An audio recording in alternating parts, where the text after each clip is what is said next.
In Chapter 49 of Yoga Vasistha, we will discuss the following topics.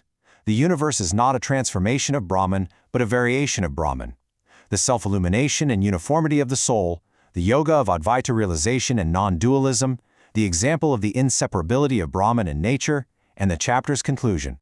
So, O Ram, my dear disciple, as we go through this explainer of today's teachings, we're going to look at variation versus transformation, the self-illuminating soul, Advaita and Karma Yoga, the unity of Brahman and nature, and then we'll wrap it all up with a final summary. All right, let's jump right in, shall we? Section 1. Variation, not transformation. Now, I want you to really listen closely to the wisdom laid out in verses 5, 6, and 7. The direct, literal meaning here is absolutely crucial to understand. Creation is not a permanent distortion or, a corruption of Brahman. It's actually a transformation and a variation of that ultimate reality. Think about it. The whole cosmos, with all its crazy, dazzling multiplicity, it's literally just an appearance of the one unchanging Brahman. It's exactly like how water takes the shape of a crashing wave, but hey, it never actually stops being water, right? The Supreme Consciousness takes the shape of the universe in that exact same way. Okay, let's look at the deep philosophical difference between two very important Sanskrit concepts here, Vivarta and Vikar. Sriram, you really have to grasp this one. Vikar implies a permanent transformation, a permanent distortion. Like, think of milk turning into yogurt. Once that milk becomes yogurt, there's no way it's turning back, right? Now, if the universe were a Vikar of Brahman, it would mean the divine permanently distorted itself to become matter. But these verses, they explicitly tell us creation is Vivarta. It's a variation, a mere appearance. Imagine you're walking in the dark and you mistake a rope for a snake. That snake? Total illusion, an appearance. The rope itself didn't change at all. That is what the universe is, a Vivarta, an appearance of Brahman, not a permanent distortion of the divine. Moving on to Section 2, the self-illuminating soul. Having wrapped our heads around that cosmic reality, let's zoom in a bit.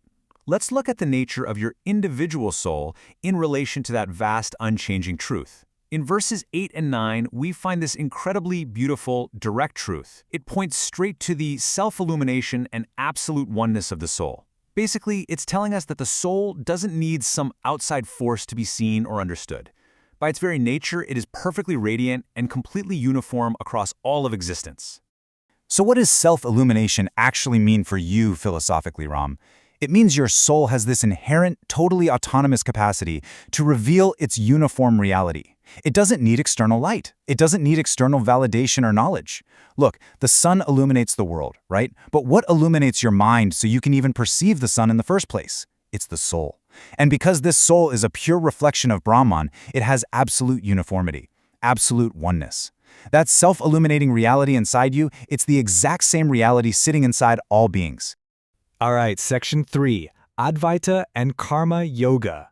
So here's the big question. If the universe is just an appearance and all our souls are literally one, how are we supposed to live?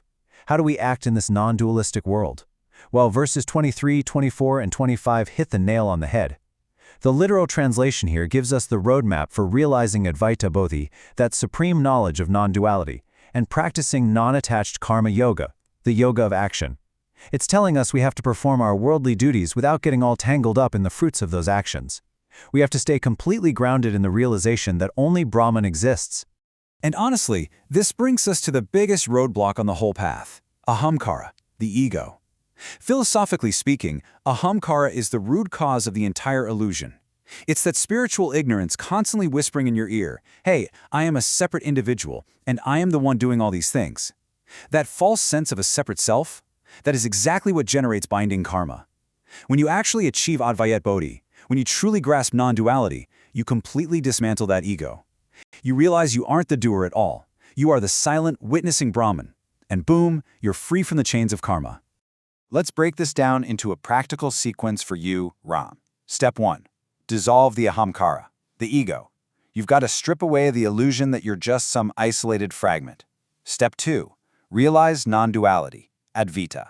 Really recognize that you and the cosmos are the exact same Vivarta, the same appearance of the divine. And step 3, from that place of pure, clear awareness, perform your duty, your karma yoga. True karma yoga is only even possible when you drop the trap of personal attachment. You don't act for personal gain. You act because action is just the natural flow of the universe. Let me translate this high-level philosophy into some really practical, life-useful teachings for your everyday life. First off, treat everyone equally. Seriously, if every single soul is the exact same self-illuminated reality, then all those ideas of superiority, inferiority, or hatred, they're just born out of pure ignorance. Seeing Brahman in everyone is what true equality is. Second, do not run away from your work or your worldly duties. True detachment isn't about running off to hide in a forest to escape action. No way. It's about standing right there in the middle of the battlefield of life, doing exactly what you're supposed to do, flawlessly, but completely unattached to how it all turns out. Section 4. Unity of Brahman and Nature. As we keep going, we've got to look at the specific dialogue and examples that show this profound relationship between the creator and the created. Take a look at verses 28 through 32. The literal meaning here gives us these incredibly vivid examples showing that Brahman, the absolute reality, and Prakriti, the material nature, are entirely inseparable. I mean, you can't separate fluidity from water, right? You can't separate motion from the wind. In the exact same way, the active force of nature cannot be separated from the silent presence of Brahman. Let's unpack these examples a bit more philosophically. See, we often make the mistake of thinking Brahman and Prakriti are these two totally separate entities fighting for reality. We tend to view Brahman as this absolute, unchanging truth, and Prakriti as this separate, dynamic material creation. But the absolute truth of Chapter 49 is that they are fundamentally unified. Prakriti is literally just the active expression, the spontaneous vibratory nature of Brahman itself. The dancer and the dance are one and the same. So what does this unity actually mean for your practical life, Ram? It brings us to a massively important teaching. Do not fear change. Worldly life is all about constant shifting, creation, destruction.